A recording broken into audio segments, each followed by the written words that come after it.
Janji mengatakan bahwa baginda Rasulullah SAW adalah akmalan nasi khalqan wa khuluqan, lebih sempurnanya manusia dari segi bentuk dan akhlak.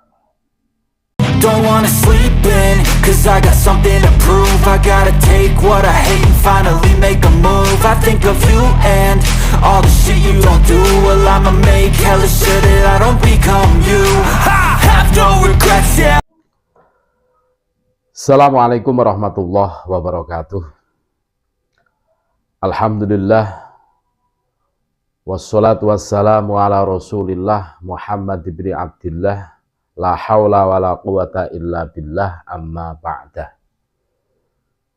Saudara-saudaraku sebangsa setanah air yang kami muliakan, yang kami banggakan, yang kami cintai dimanapun Anda berada, berjumpa kembali dengan kami channel Bejo Donya Akhirat. Salam damai, salam sejahtera, salam NKRI harga mati. Sak bejo-bejane wong kang lali, isih luwih bejo wong kang eling lan waspada. Bulan ini adalah bulan Rabiul Awal.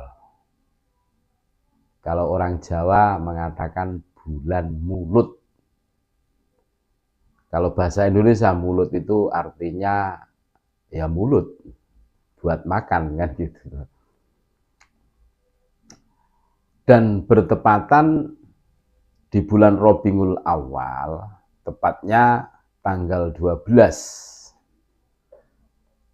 harinya hari Senin, Allah Subhanahu wa Ta'ala telah melahirkan, telah di situ menurunkan manusia yang mulia, manusia yang sempurna, Nabi akhir zaman, kelahiran Nabi akhir zaman, yakni baginda Rasulullah Muhammad SAW. Dan kita patut berbangga menjadi umat baginda Rasulullah SAW. Karena apa? Nabi yang bisa memberikan syafaat kepada umatnya hanya beliau, Nabi kita, Nabi besar Muhammad SAW. Dan beliau adalah manusia yang sempurna dan dilahirkan dari seorang yang luar biasa. Kelahiran beliau itu seumpama di bulan Masehi itu 20 April 570 Masehi. Tapi kalau bulan-bulan Hijriah itu 12, tanggal 12, tepatnya hari Senin, bulannya itu Rabiul Awal. Di dalam Al-Barzanji, Syekh Ja'far Al-Barzanji mengatakan bahwa baginda Rasulullah SAW adalah akmalan nasi khalqan wa khuluqan, lebih sempurnanya manusia dari segi bentuk dan akhlak. Luar biasa beliau itu, sempurna sekali. Akhlaknya luar biasa. Kita yang mengaku umat beliau tidak ada apa-apanya dalam segi akhlak dibandingkan beliau. Makanya kadang saya itu lucu melihat orang-orang yang di situ itu mengaku mengikuti sunnah Rasulullah SAW. Lucunya apa? Sejauh mana kalian mampu mengikuti sunnah baginda Rasulullah SAW? Maksudnya bukan kok saya antipati dengan mereka yang selalu keluar-keluar mengikuti sunnah baginda Rasulullah SAW, tidak. Cuma seakan-akan kesannya itu kayak iya, kayak mampu-mampu. Padahal dia mengikuti sunnah Rasul itu cuma piara jenggot, contoh. Itu semua orang bisa. Coba meniru sunnah baginda Rasulullah SAW. Menahan lapar sampai perut beliau itu diganjal batu. Itu sunnah itu. Dan itu terkenal, kan gitu. Terkenal, sangat terkenal. Sangat terkenal. Banyak sirah-sirah yang menceritakan itu semua. Nah, kita kembali lagi bahwa baginda Rasulullah SAW itu akmalan nasi khalqan wa khuluqan, lebih sempurnanya manusia dalam segi bentuk dan akhlak. Bahkan di dalam kitab Ad-Dibai Rasulullah SAW juga bersabda. Apa sabda baginda Rasulullah SAW? Di dalam kitab Ad-Dibai, walam yazalillahu azza wa jalla yunaqiluni minal aslabit tohiroh ilal arhamiz zakiyatil fakhirah. Artinya apa? Allah selalu memindahku dari tulang punggung yang suci kepada rahim yang bersih dan mulia. Makanya maksum Rasulullah SAW itu terlahir dari keluarga yang betul-betul dijaga oleh Allah Subhanahu wa Ta'ala. Yang menjaga Allah loh. Yang mampu merusak siapa yang menjaga Allah? Tidak ada. Itu apa yang disabdakan baginda Rasulullah SAW, walam yazalillahu azza wa jalla yunaqiluni minan aslabit tohiroti ilal arhamiz zakiyatil fakhirah. Jelas. Jadi perpindahan dari tulang punggung menuju rahim orang-orang mulia. Makanya kalau ada orang yang mengatakan ibunda kedua orang tua baginda Rasulullah SAW itu kafir, itu berarti tidak membaca sejarah.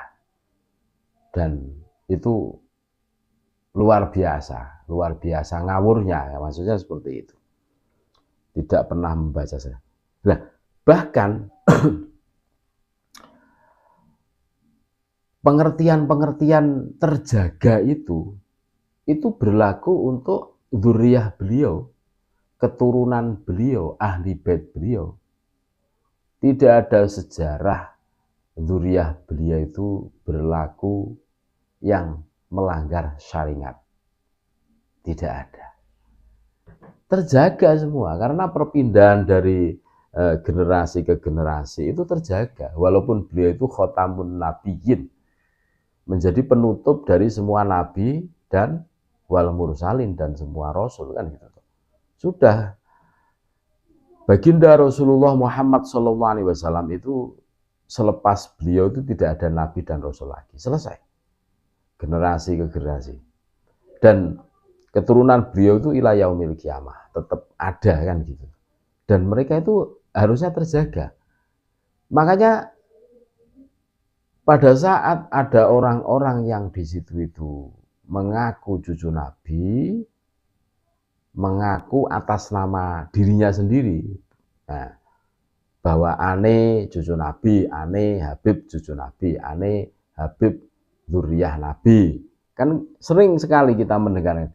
Tetapi mereka tidak berpikir ulang untuk mutabaah, mengikuti apa yang disyariatkan oleh baginda Rasulullah SAW.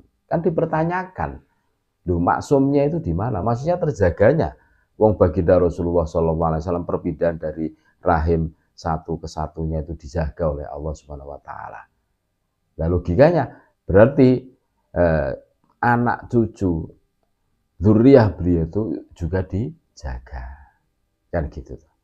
Makanya seumpama ada orang-orang yang di situ mengaku cucu Nabi dengan mulutnya sendiri, tetapi perilaku perangainya bertentangan, bertolak belakang dengan apa yang diajarkan oleh Rasulullah SAW, ya patut dipertanyakan. Nah, ini salah satu makdiroh, alasan, landasan dari Kiai Haji Imaduddin Usman Al-Bantani bikin tesis ilmiah. Mana mungkin cucu Nabi ngakunya, tapi perilaku perangainya kok seperti itu, kan gitu. Dan ternyata setelah ditelusuri dari berbagai referensi kitab, abad ketiga, 4 sampai 10 sampai sekarang, ternyata benar. Ternyata putus nasab Habib di Indonesia. Begitu guys. Makanya kebohongan itu suatu ketika akan terbongkar. Sepandai-pandai kalian menyimpan kebohongan, suatu ketika kebohongan ibarat bau busuk, suatu ketika akan terbongkar dan baunya akan menyebar ke seluruh antero dunia. Bukan hanya Nusantara, dunia. Ini hukum dari Allah Subhanahu wa Ta'ala.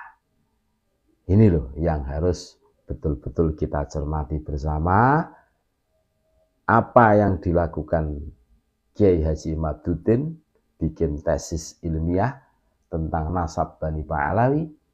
Makdirohnya itu salah satu makdirohnya itu karena keprihatinan beliau melihat orang-orang yang di situ itu masif mengaku cucu Nabi, tapi perilakunya itu bertentangan dengan apa yang diajarkan oleh baginda Rasulullah SAW. Paham kan? Makanya kita harus cerdas. Kita harus betul-betul mengikuti ulama-ulama yang betul-betul tulus membimbing umat, bukan orang yang mengaku ulama tetapi di situ punya visi misi yang penuh dengan tendensi, kan gitu. Nggak usah diikuti, ngapain diikuti? Begitu guys. Terima kasih, mudah-mudahan tercerahkan. Tetap NKRI harga mati. Assalamualaikum warahmatullahi wabarakatuh.